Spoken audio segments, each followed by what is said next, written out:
Përplasja e protestës së zhvilluar jashtë ambienteve të kuvendit u reflektua edhe në seancën plenare të kësaj njëjtëje ku majoranca dhe opozita u përballën me akuza të forta politike, që në nisje të seancës kryetari i Partisë Demokratike Sali Berisha deklaroi se kuvendi nuk përfaqëson më qytetarët dhe kërkoi vetë shpërndarjen e tij duke cilësuar këtë si të vetme rrugë për t'i hapur vend zgjedhjeve të reja.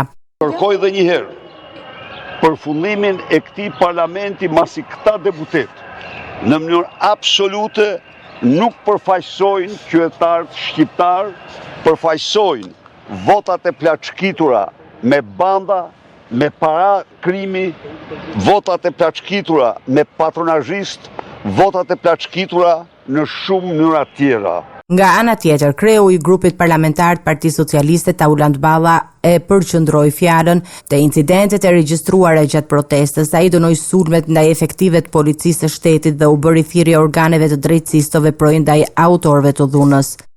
Jeni të përdhunuar nga ajo protestë, por ne kurse si për asnjë moment nuk do të tolerojmë që të goditen punojësit e policisë së shtetit.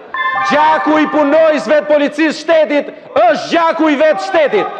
Kush guxon të ngrej dorë mbi punojësit e policisë shtetit, ka ngritur dorë kundër shtetit. Dhe prandaj thirrja ime nuk është për policinë. Policia po e bën detyrën e vet në mënyrë të shkëlqyer. Thirrja ime është për drejtësinë, për prokuror dhe gjyqtar. Edhe jetën e prokurorëve dhe gjyqtarëve sikurse çdo shtetasi shqiptar, solidaritet sot me policinë e shtetit.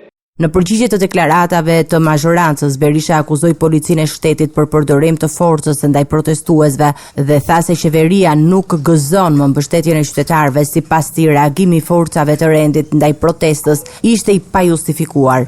Dënoi me forcën më të madhe brutalitetin, egërsinë ndaj protestuesve, të narkopolicisë, të fallangave të krimit, ndaj djemve, vajzave, burrave grave idealistë që nuk ju njohin. Ju për parlament, që kërkojnë shkrirjen e parlamentit dhe ju rezervoni armë kimike, lëndë djegëse, helme toksike, i shpallni terroristë këtu, ne me kryetarin tuaj. A e kuptoni apo jo?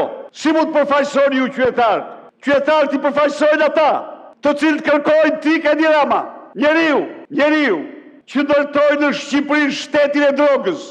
Në debat ndërhyri dhe ministri i Brendshëm Besford Lamadhari, i cili sqaroi se mjetet e përdorura nga policia e shtetit janë të certifikuara sipas standardeve ndërkombëtare dhe përdoren nga shumë vende europiane dhe Shtetet e Bashkuara. Ai akuzoi opozitën se po toleron individ të maskuar që sipas tij synojnë të provokojnë dhunën gjatë protestave. Janë RSG 8, W1000 profesional dhe VESK RSG 8000 special, që janë lëndë speciale irrituese profesionale për vetëmbrojtje dhe neutralizim të personave të dhunshëm, të cilat janë të certifikuar nga kompanitë prodhuese dhe përdoren nga forcat policore në vendet e Bashkimit Evropian dhe Shteteve të Bashkuara të Amerikës. Marrëveshja politike për reformën territoriale u varros me kartonat e majorancës, të cilat nuk pranuan kërkesën e demokratëve për t'i dhënë oksigjen edhe 3 muaj komisionit. Seanca u ndërprej disa herë për shkak të bllokimit të foltores nga demokratët. Ndonse kjo i duhet të ishte dita kur kuvendi mbyll dyert, një seancë e re u vendos për në 30 korrik.